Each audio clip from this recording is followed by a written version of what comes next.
de fois par jour je sors mon téléphone de ma poche? Ça tient aussi dans ma poche. C'est le carnet de carême du diocèse de Toulouse, mais c'est sans écran.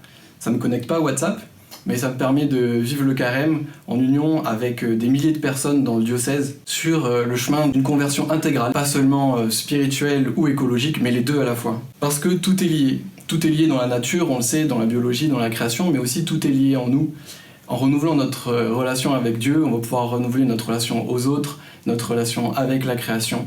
Et inversement, en protégeant, en prenant soin de la création, on peut aussi renouveler notre relation à Dieu. Pour ça, on a choisi le thème des vertus. En matière de vertus aussi, tout est lié, chaque vertu avec laquelle on grandit et on se développe est liée aux autres. Les vertus écologiques sont liées à toutes les autres vertus et toutes sont liées.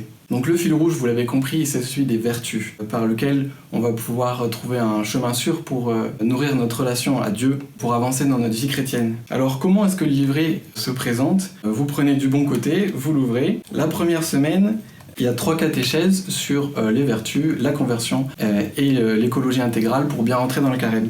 Ensuite, chaque semaine, on la vit en approfondissant une vertu en particulier.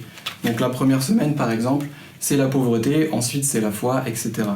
C'est-à-dire que chaque jour, vous allez avoir une parole de Dieu avec une méditation qui nous parle de cette vertu-là, qui nous aide à la pratiquer et qui peut nourrir aussi notre prière. Chaque jour, en plus, vous avez un petit quelque chose en lien avec l'écologie intégrale. Un temps de prière à vivre ensemble avec une catéchèse, un témoignage de quelqu'un du diocèse, un passage de date aussi avec un petit défi, une activité pour les familles, quelque chose pour approfondir la pensée sociale de l'Église, une proposition pour le jeûne et la prière, ou une ressource pour approfondir un sujet. Si jamais ce carnet n'est pas dans votre paroisse, vous pouvez le trouver à l'évêché. Je vous souhaite un bon chemin de carême.